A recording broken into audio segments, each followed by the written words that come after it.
Welcome everybody to the Priest card review for the Perils of Paradise expansion that's coming up pretty soon already. And we're going to look at the Priest cards and how well they would also fit into Demonhunter, because Demonhunter, if they play the tours, they can make use of those cards. I put the Demonhunter tours on screen just as a reminder. It's a 5 mana 5/6. Around a Thrill Seeker legendary, damage your hero takes on your turn is redirected to a random enemy. So this is the card we'd have to play in our Demonhunter to be able to get to the Priest cards. And I think it's like a decent card already. So it's not completely out of the picture that we do this, right? Like the worse the tourist card is, the bigger the price we pay for the access to those cards.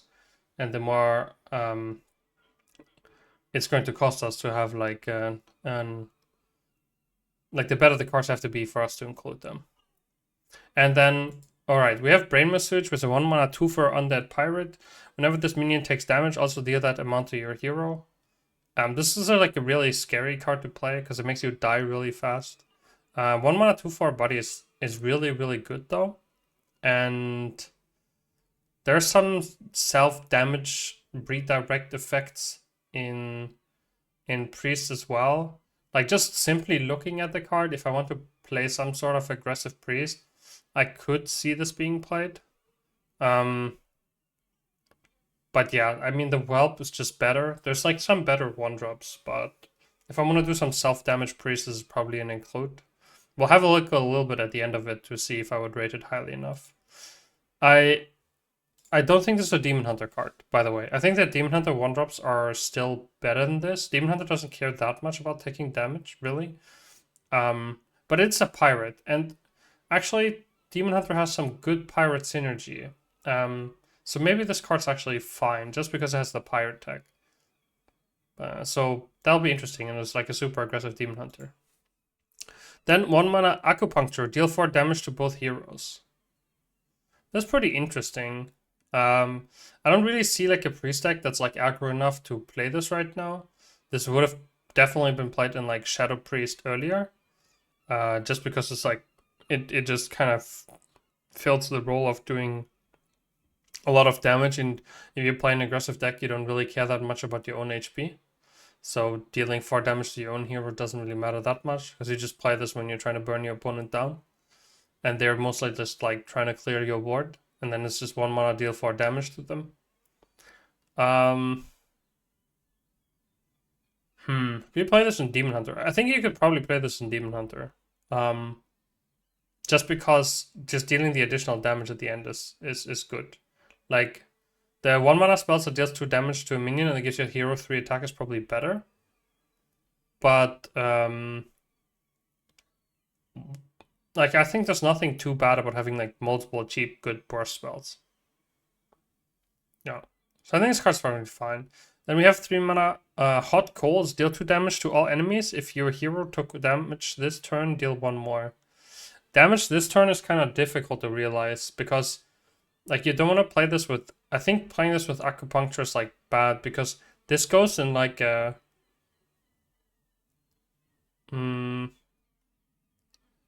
this goes into a deck that's more control-ish. And if you want to play something that's more control-ish, like why are you playing this? Like how are you dealing damage to yourself? But it's like the Holy Nova that goes face, right?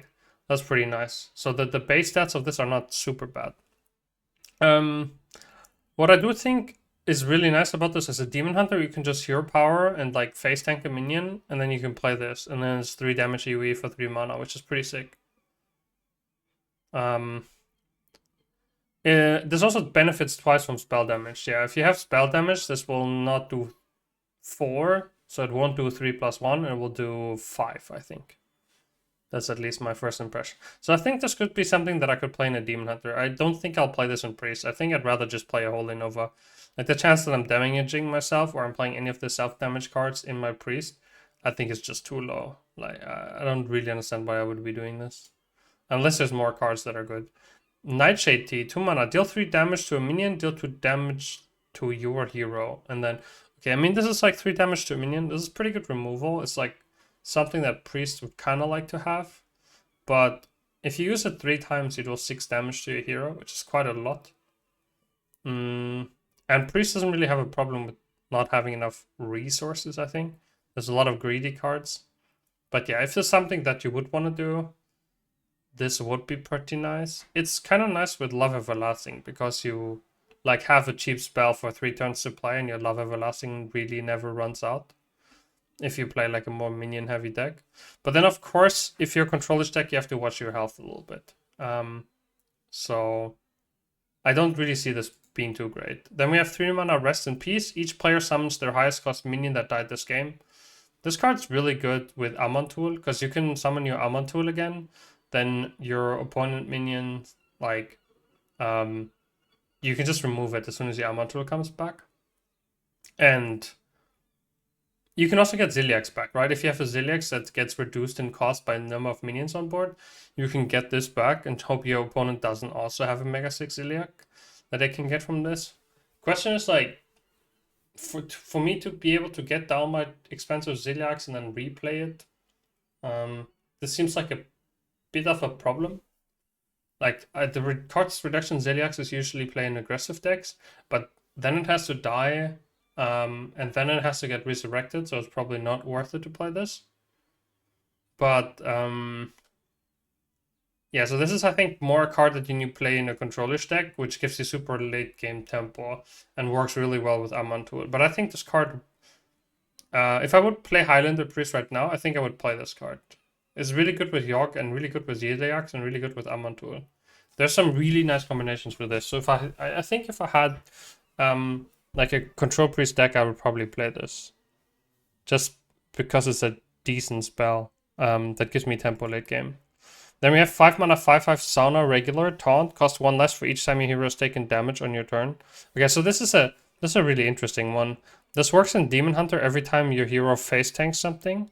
So you can get this cheap pretty quickly if you end up face tanking things.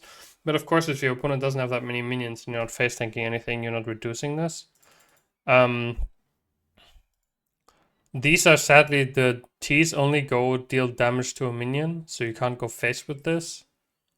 They make the taunt cheaper, which is nice. And from the Brain Masseuse, you can probably get it cheap as well. Like the package kind of goes well together, but I think there's better cards in the game, like right now.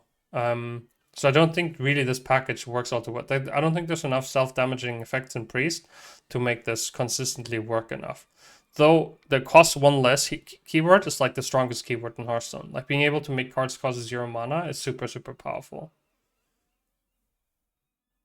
Alright. 6 mana 5/6. Twilight Medium. Taunt Battlecry set the cost of the top card of your deck to 1. I'm guessing, and then you draw. Yeah, and then you can draw it. That's really expensive. That is incredibly expensive. 6 mana 5/6 taunt. Set the cost of the top card in your deck to 1.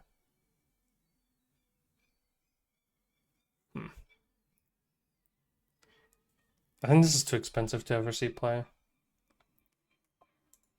6 mana Sensory Deprivation. Summon a copy of an enemy minion. If you have 20 or less health, destroys the original.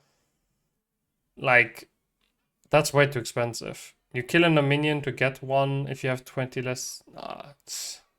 No, thank you. You have this. You have a card that's way better. For 3 mana, you can summon a copy of an enemy's minion, and your copy attacks their minion, which makes basically good work of all the titans. It costs 3 less mana, and like the 20 or less health stuff is like way too ridiculous.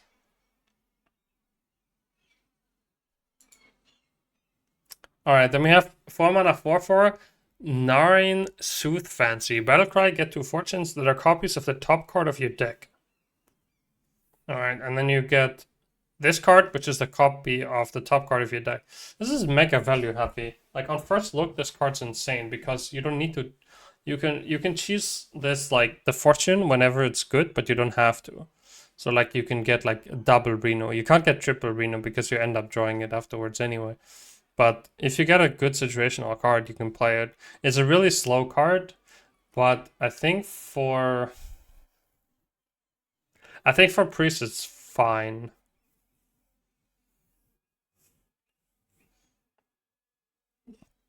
It goes really, really slow. It's like really, really, really slow. I'm thinking if I would put this in Reno Priest right now, just for extra value. And I'm not sure if I would. That's the weird part. Because this is best with like cheap cards as payoff. It's not really that good with expensive cards, because duplicating expensive cards is not super insane. But then again, on the other hand, I'm comparing this to the 2 mana spell that you have to forge, and then it gives you a copy of a minion in your deck. And adds another copy to your hand, and that's also 4 mana. You can spend it over multiple turns, and it activates your Ignis. But that's also 4 mana, and this comes with the body. So I think this could actually work. I think this is like a maybe. I don't think this is mega insane, but I think this could definitely work. I guess you can do this, and then you can use the taunt to reduce the cost of that card to 1.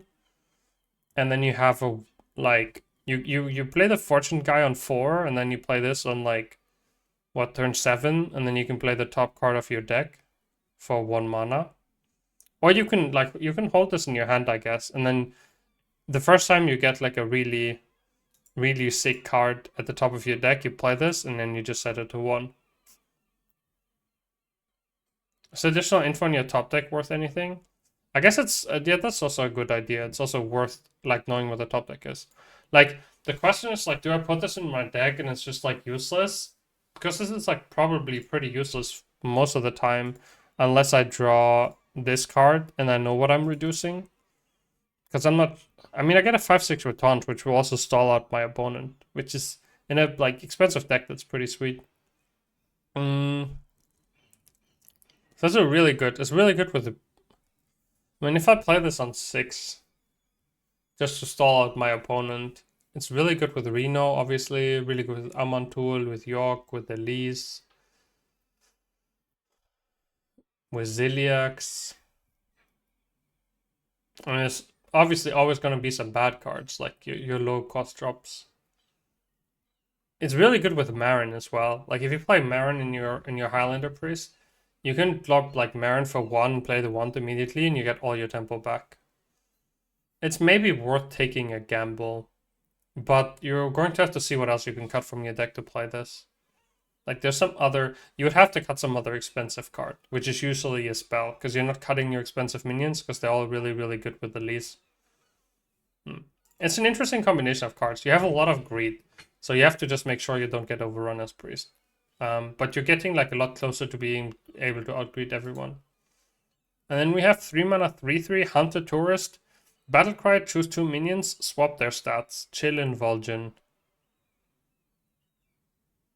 I mean, this is, I think, the best tourist we've seen so far, because I think this is actually, like, a good standard card. Like, the card by itself, I think, is really good. And then you get to put Hunter cards in your deck, which is whatever, because Hunter cards are always bad, because that's how Hearthstone works. But yeah, I think this is a really good card. So if I would have to summarize after seeing all the cards, there's probably a 2. There's probably a 2. This is probably a 1 in Priest and a 3 in Demon Hunter. This is a 1. I think this is a 3. I think this is a 1. Okay. I mean, this will never see play. I'm so sure. But I'll give it a 2 because I'm a chicken. I think Twilight Medium is also 2. Sensory Deprivation is a 1. It's the worst card. Narrane Soothfang, I think, is a 2. And I think Vol'jin is a 4. I think those are my final ratings for Priest. Looks decent overall. I think they get a little bit more in addition for the Highlander decks. I don't believe in the super aggro stuff just yet, but the value tools, they go together really nicely. And Demon Hunter gets some interesting tools as well. Like, the Sooth Fancy is also really interesting for Demon Hunter. Like, if you play some value heavy Demon Hunter, I think the Sooth Fancy could be really sick. Like, you have some pretty funny combos there as well. And Twilight Medium, of course, is super funny with Shopper as well. So, like, Highlander Demon Hunter has been a thing that hasn't really worked so far, but it's because they can't really close games because they don't have value, and now they're getting access to some value because this is insane. So yeah, looking forward to those.